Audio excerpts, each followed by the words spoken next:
Bharatiya Janata party जिस तरह से इस बार पूरे जोशो जुनून के साथ, जबरदस्त हौसलों के साथ बीजेपी के आला नेतृत्व ने पूरी ताकत झोंकी थी। खुद गृह मंत्री अमित शाह पहुंचे, बीजेपी अध्यक्ष जेपी नड्डा पहुंचे, यूपी के मुख्यमंत्री सीएम योगी आदित्यनाथ पहुंचे।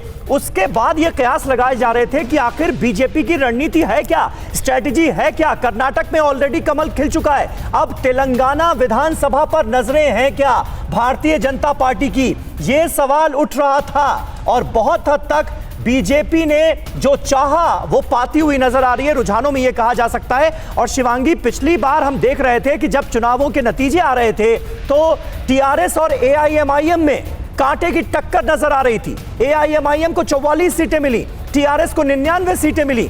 आज वो स्थिति जो है वो बिल्कुल बदलती हुई नजर आ रही है। सीधी टक्कर बीजेपी और टीआरएस में नजर आ रही है, एआईएमआईएम बहुत पीछे चली गई।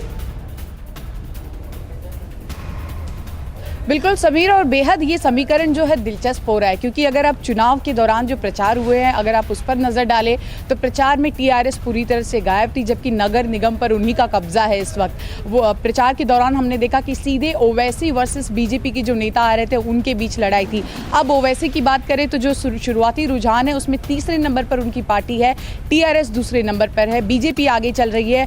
तो कहीं ना कहीं ये डर ज़रूर पैदा कर रही है, लेकिन ये देखना होगा, इंतजार करना होगा, क्योंकि हमने बिहार में भी देखा था कि शुरुआती रुझान कुछ और कह रहे थे और जब अंत में रिजल्ट्स आए तो पूरी समीकरण जो है वो किस तरह से बदल गया। हालांकि कई नेताओं से हम लगातार बात कर रहे हैं और उनका साफ तौर पर कहना है, खासकर बीजेपी की जो नेता है उनका कहना है कि देखिए सीटें जीतना या नगर निगम में उनकी मौजूदगी से ज़्यादा ये बात उनके लिए महत्वपूर्ण है कि वोटर्स जो हैं उनको वो कितना लुभा पाते हैं। उन्होंने पूरी कोशिश की है, आप देख सकते हैं जिस तरह से यहाँ पर शक्ति प्रदर्शन हुआ, लग ही नहीं रहा था कि ये नगर निगम का चुनाव है, ये लग रहा था विधानसभा से भी बड़ा चुनाव है और यही टारगेट है बीजेपी का। सही बात है, और बीजेपी के लिए विधानसभा चुनाव बन गया है ये चुनाव, ऐसा नजर आता है। और इस वक्त अपने दर्शकों को ताजा अपडेट दे दें, शुरुआती रुझानों में हैदराबाद नगर निगम के नतीजों में बड़ा उलटफेर होता हुआ नजर आ रहा है। पोस्टल बैलेट की गिनती में बीजेपी ने भारी बढ़त बना ली है।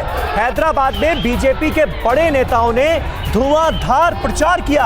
अमित शाह, जेपी नड्डा, योगी आदित्यनाथ ने रैलियां की, रोड शोज किए और बीजेपी के मिशन हैदराबाद में शुरुआती कामयाबी के तौर पर इसे देखा जा रहा है। जिस तरह से रुझान हमारे सामने आ रहे हैं, बीजेपी 73 सीटों पर आगे चल रही है। आप अंदाजा लगाइए, 2016 में जो पार्टी सिर्फ 4 सीटें जीत पाई थी, आज 73 सीटों पर आगे चल रही है। टीआरएस जिसके खाते में 99 सीटें गई थी, आज वो सिर्फ 32 सीटों पर आगे चल रही है। और एआईएमआईएम जो दूसरी सबसे बड़ी पार्टी थी, पिछले बार के नतीजों के हिसाब से 44 सीटें लेकर वो सिर्फ 14 सीटों पर इस वक्त आगे चल रही है। ये बहुत बड़ा उलटफेर है। फिक्र आपकी, सोमवार से शुक्रवार रात 9 बजे सिर्फ टीवी 9 भारतवर्ष पर।